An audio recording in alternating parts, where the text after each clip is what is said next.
Hello guys, good evening to once again. Welcome you on my YouTube channel Learn with Concept by Archana Sharma. कैसे हैं आप सभी? I think अच्छे ही होंगे। Now हम अपने कोर्स 2 की जो सीरीज़ चला रहे थे उसी सीरीज़ में कंटिन्यूएशन करते हैं। काफ़ी सारे टॉपिक कंप्लीट हो गए हैं। इससे प्रीवियस वाले वीडियो में मैंने प्रियम्बल पढ़ा दिया है पूरा इंडियन कॉन्स्टिट्यूशन का, वो 4 लेक्चर में कंप्लीट हुआ है, पार्ट 1, 2, 3, 4। ठीक है, तो आप प्रियम्बल को अच्छे से पढ़िएगा। अगर आप प्रियम्बल को अच्छे से पढ़ेंगे ही तो ही आपका आगे का टॉपिक क्लियर होगा, और वो बहुत इंपॉर्टेंट टॉपिक है, चाहे वो बीएड के पर्पज़ से हो या किसी भी कॉम्पिटिटिव एग्ज़ाम्स के पर्पज़ से हो। बट ठीक है, और अगर आप कोई एग्ज़ाम नहीं भी देते हैं तब भी आपको पता होना चाहिए कि आपके इंडियन कॉन्स्टिट्यूशन का प्रियम्बल या प्रस्तावना या उद्देशिका क्या है, उसमें किस तरह की बातें की गई हैं। मैंने काफ़ी डिटेल में पढ़ाया है। आई होप आपको उन वीडियोस को देखने के बाद प्रियम्बल से रिलेटेड जितने भी डाउट्स हैं वो प्रॉपर क्लियर हो जाएंगे। ठीक है, तो आप उन वीडियोस को ज़रूर देख लीजिएगा। अभी कंटिन्यू करते हैं अपने कोर्स 2 की सीरीज़ को, कंटेम्प्रेरी इंडियन एजुकेशन। तो उसमें हम अभी यूनिट 2 की बात करते हैं। यूनिट 2 में हमारा, आपको पता है कि कॉन्स्टिट्यूशन से रिलेटेड सारी चीज़ें पढ़नी है हमको, तो उसमें हमने प्रियम्बल पढ़ लिया है। सेकेंड टॉपिक है हमारा fundamental rights and duties of citizen, यानी कि नागरिकों के मौलिक अधिकार, कर्तव्य तथा उसकी शिक्षा के बारे में बात करेंगे। तो यहाँ पे सबसे पहले जो मेजर इंपॉर्टेंट है वो फंडामेंटल राइट है। Fundamental right in the sense कि नागरिकों के मौलिक अधिकार, इसके बारे में बात करते हैं, समझने की कोशिश करते हैं कि मौलिक अधिकार है क्या। तो यहाँ पे हम डिस्कस करते हैं। चलिए, fundamental right is defined as the human rights of all citizen. These rights defined in part 3। पहली बात तो आप इस बात को एक बात को समझ लीजिए कि जो भारत का संविधान है, आपको पता है इंडिया का जो कॉन्स्टिट्यूशन है उसका कैरेक्टरिस्टिक फीचर है कि इसने अपने नागरिकों को, यानी कि हम लोगों को बहुत सारे क्या दे रखे हैं, राइट्स दे रखे हैं।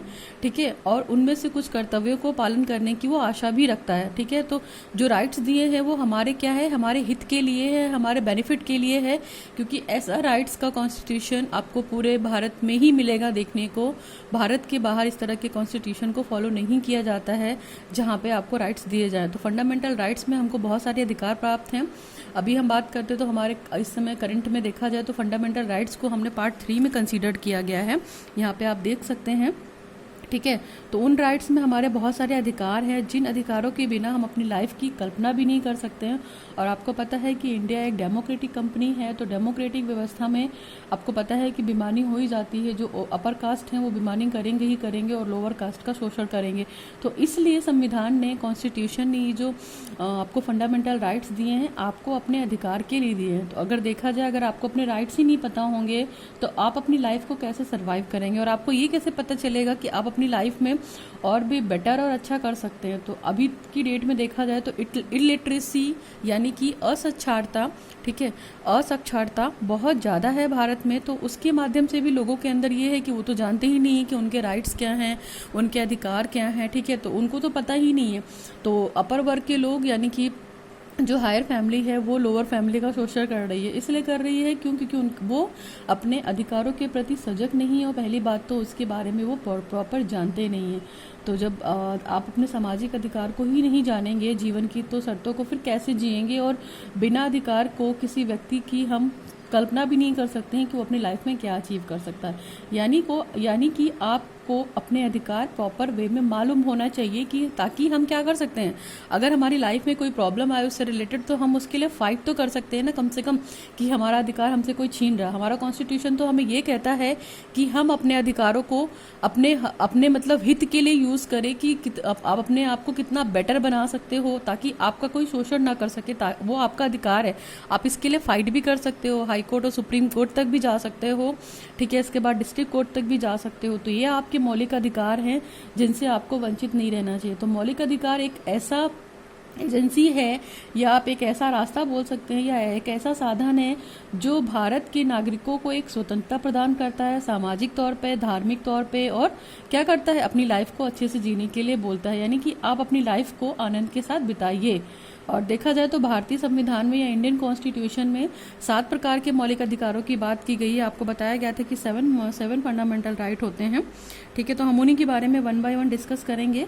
और अभी करंट की बात करते हैं तो 7 फंडामेंटल राइट्स में से एक राइट को हटा दिया गया है। आपको ये भी पता होगा कि जो 7वां अधिकार था वो संपत्ति के अधिकार को हटाकर हमने संपत्ति के अधिकार को कानूनी अधिकार में जोड़ दिया है। ठीक है, बाकी जो 6 अधिकार है हमारे वो फंडामेंटल राइट्स में हैं, तो उसी के बारे में हम यहाँ पे डिटेल में डिस्कस करते हैं। Now let's continue fundamental rights.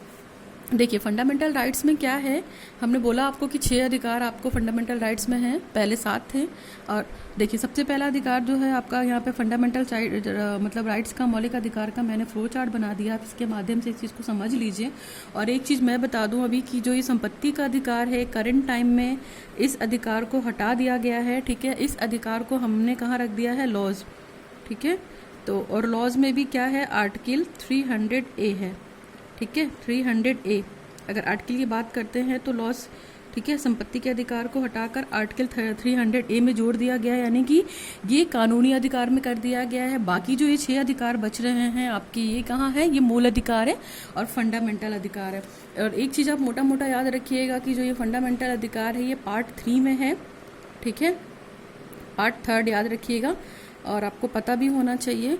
इसके बाद अगर हम बात करते हैं तो यहाँ पे अब हम 1 बाय 1 डिस्कस कर लेते हैं। पार्ट 3 याद रखिएगा और इस पार्ट 3 को ही हम लोग मैग्ना कार्टा भी बोलते हैं। आप लोगों ने इस नाम का सुना होगा, मैग्ना कार्टा। ठीक है, तो मैग्ना कार्टा ये वर्ड सबसे पहले ब्रिटेन में यूज़ किया गया था। किस लिए यूज़ किया गया था ये वर्ड ब्रिटेन में, कि वहाँ के जो मजदूर लोग थे, ठीक है, उनके अधिकारों की बात की गई थी। तो जहाँ पे आपके अधिकार या राइट्स की बात की जाती है तो वो वर्ड कहाँ यूज़ किया जाता है, वो मैग्ना कार्टा के लिए यूज़ किया जाता है। और मैग्ना कार्टा किस पार्ट को कहते हैं, फंडामेंटल राइट्स के पार्ट 3 को कहते हैं। पार्ट 3 को मैग्ना कार्टा पार्ट कहते हैं, जिसमें अधिकारों की बात की गई। तो इसीलिए अगर हम फंडामेंटल राइट्स या ड्यूटीज़ की बात करते हैं तो वो कहाँ पे है, वो पार्ट 3 में है। इस चीज़ को आप याद रखिएगा, it's just for your knowledge. Now अभी हम 1 बाय 1 डिस्कस करते हैं कि फंडामेंटल हैं क्या। तो देखिए पहला अधिकार जो है आपका राइट टू इक्वलिटी है। इसको हम डिटेल में भी डिस्कस करेंगे। Right to equality, right to equality का मतलब यहाँ पे आपको समानता का अधिकार मिला है। दूसरा अधिकार जो है आपका राइट टू फ्रीडम है। ठीक है, समानता के अधिकार के बाद आपको स्वतंत्रता का अधिकार है, आप स्वतंत्र जीने के लिए फ्री हैं। तीसरा अधिकार जो है आपका शोषण के विरुद्ध अधिकार है, यानी कि राइट अगेंस्ट एक्सप्लॉयटेशन। पहला हो गया राइट टू इक्वलिटी, दूसरा हो गया राइट टू फ्रीडम, तीसरा हो गया राइट अगेंस्ट एक्सप्लॉयटेशन, चौथा हो गया right to freedom of religion, धार्मिक स्वतंत्रता का अधिकार। किसी भी तरीके के धार्मिक चीज़ों से आपको बॉन्ड नहीं किया जाएगा या बाध्य नहीं किया जाएगा। पांचवा है संस्कृति तथा शिक्षा संबंधी अधिकार, कल्चरल एंड एजुकेशनल राइट्स। ठीक है, छठे अधिकार को आपको पता है कि संपत्ति का अधिकार जो था उसको हम लोगों ने कानून के अधिकार में डाल दिया, ये लॉज में हो गया। और आर्टिकल 300A में इसके बारे में चर्चा की गई है, ये फंडामेंटल राइट से निकाल दिया गया है। ठीक है, और सातवां जो है हमारा संवैधानिक उपचारों का अधिकार, यानी कि राइट टू कॉन्स्टिट्यूशनल रेमेडीज। तो ये टाइप्स बता दी मैंने आपको, फंडामेंटल का मतलब क्या होता है वो बता दिया आपको, और उन अधिकारों की नीड क्या है ये बता दिया। तो अभी हम इन अधिकारों को थोड़ा डिटेल में पढ़ने की कोशिश करते हैं। चलिए, नौ सबसे पहले से तो फंडामेंटल राइट्स को हम मोटा मोटा बताते हैं। मैंने आपको पीछे वाले पेज पे बताया फंडामेंटल राइट्स या मौलिक अधिकार पार्ट 3, और पार्ट 3 को ही मैग्ना कार्टा बोलते हैं। और फंडामेंटल राइट्स में देखिए आर्टिकल 12 से लेकर आर्टिकल 35 तक की बात करेंगे हम, यानी कि जो आर्टिकल 12 से 35 तक के कॉन्स्टिट्यूशन में जो आर्टिकल्स हैं, जो अनुच्छेद हैं, उन्होंने क्या क्या बातें कही हैं फंडामेंटल राइट्स के रिगार्डिंग, हम वो डिस्कस करेंगे 1 बाय 1। तो पार्ट 3 में आपकी पूरे अधिकार दे रखे हैं। चलिए, राइट टू इक्वलिटी, सबसे पहला अधिकार राइट टू इक्वलिटी था, यानी कि समानता का अधिकार। तो इसमें इन्होंने आर्टिकल 14 से लेकर 18 के बारे में डिस्कस करेंगे कि 14 से 18 आर्टिकल के बीच में समानता को लेकर क्या क्या कहा गया है। दूसरा है हमारा राइट टू फ्रीडम, यानी कि स्वतंत्रता को लेकर क्या है, तो उसमें आर्टिकल 19 से लेकर 22 तक। ठीक, नेक्स्ट हमारा है राइट अगेंस्ट एक्सप्लॉयटेशन, तो आर्टिकल 23 to 24, यानी कि आर्टिकल 23-24 में शोषण के विरुद्ध अधिकार को लेकर क्या कहा गया है। फिर right to freedom of religion, ठीक है, धार्मिक चीज़ों के प्रति अधिकार को क्या कहा गया 25 और से लेकर 28 तक। इसके बाद कल्चरल एंड एजुकेशनल राइट्स, यानी कि सांस्कृतिक और शिक्षा संबंधी अधिकार जो हैं आपके आर्टिकल 29 और 30 में डिस्कशन करेंगे इसके बारे में। आपको ये सारे आर्टिकल्स जितने भी दे रखे हैं इसको रिमेंबर करना है और याद करना है, और आपको पता होना चाहिए कि ये आर्टिकल जो इसमें रखे गए हैं ये क्या क्या बातें कह रहे हैं। ठीक है, नेक्स्ट है हमारा राइट टू प्रॉपर्टी। तो आपको पता है कि ये आर्टिकल को हटा दिया गया है, 44वें अमेंडमेंट हुआ था, जो ये 44, ये चीज़ भी याद रखिएगा। कभी कभी पूछ लेते हैं कि राइट टू प्रॉपर्टी वाला जो अधिकार है उसको हटा दिया गया है, उसको हटाकर कहाँ रख दिया गया है, कानून में रख दिया गया, कानूनी अधिकार में रख दिया गया। और जो ये अमेंडमेंट हुआ था वो 44वां अमेंडमेंट था, ना कि 42। तो 44 अमेंडमेंट याद रखिएगा। और ये कब हुआ था? 1978 में हुआ था। तो इस चीज़ को आप याद रखिएगा। ये पॉइंट मोटा मोटा है, इंपॉर्टेंट भी है, ठीक है। इसको हम कंसीडर नहीं करते हैं अभी। इस समय करंट में हमारे पास टोटल 6 अधिकार हैं बस, ठीक है। 6 फंडामेंटल राइट्स की बात करते हैं हम। क्यों? क्योंकि संपत्ति के अधिकार को हम लोगों ने 44वें संशोधन के द्वारा 1978 में जो कि हुआ था उसको हटाकर कानून के अधिकार में रख दिया है, जो कि आर्टिकल 31 है। नेक्स्ट है हमारा राइट टू कॉन्स्टिट्यूशनल रेमेडीज। तो राइट टू कॉन्स्टिट्यूशनल, अभी जो संविधानों के प्रति औपचारिकता की जो भावना है, उस अधिकार को हम आर्टिकल 32 में पढ़ेंगे। तो ये टोटल हमारे पार्ट 3 में आएगा और ये आर्टिकल 12 से लेकर 35 तक है। तो इसको हम डिटेल डिस्कस करेंगे। इससे पहले डिस्कस करने से पहले हम जान लेते हैं कि फीचर्स क्या हैं हमारे। फीचर्स क्या है? फीचर्स देखिए, नाउ फीचर्स की बात करते हैं हम डिटेल में डिस्कस करने से पहले। जस्टिसेबल मतलब कि आपको पता है कि आपकी मौलिक अधिकार आपको न्याय दिलाने के प्रति समर्पित हैं। Taken from the constitution of the USA, ये कहाँ से लिया गया था? यूएसए के संविधान से लिया गया था। ये सारे जो फीचर्स हैं ये इंपॉर्टेंट है, आपको इन्हें लर्न करना है, ठीक है। और they are taken from the constitution of the USA, USA के संविधान से लिया गया है हमारा fundamental rights. They are not absolute but qualified, ये एब्सोल्यूट नहीं है लेकिन क्वालिफाइड है, ठीक है। दे आर नॉट सार्क्रोसेंट और परमानेंट, ये परमानेंट नहीं है।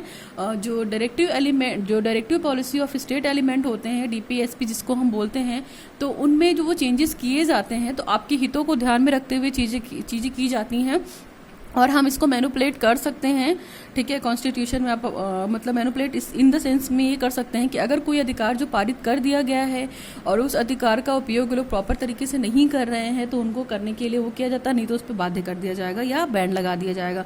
तो नेक्स्ट है हमारा they can be suspended during the operation of A national emergency. देखिए ये परमानेंट नहीं है और अगर कोई बहुत इमरजेंसी भारत में आ जाएगी तो इसको हम क्या कर सकते हैं? सस्पेंड कर सकते हैं, ठीक है। नेशनल इमरजेंसी या कोई जो मतलब बोल सकते हैं राष्ट्रीय आपदा या राष्ट्रीय आपातकालीन कंडीशन आ जाएगी हमारे भारत में तो इसको हम सस्पेंड भी कर सकते हैं। National emergency except the right guaranteed by article 20 and 21। Article 21 की बात, 20 एंड 21 की बात करते हैं। तो इसको छोड़कर बाकी सारे आर्टिकल को हम सस्पेंड कर सकते हैं। देखिए 20 में ये कहा गया था कि आपको अपना जीवन जीने के लिए आप फ्री हैं, ठीक है। आप जैसे भी माध्यम से जीना चाहते हैं। ये जो आर्टिकल 20 है, यहाँ पे मैं थोड़ा सा नॉलेज के लिए बता दूं, आगे डिस्कस कर सकते हैं हम इस आर्टिकल को। जो आर्टिकल 20 है आपको ये जीवन जीने के लिए प्रेरित करता है, आप इसलिए इस आर्टिकल को हम कभी सस्पेंड नहीं कर सकते हैं।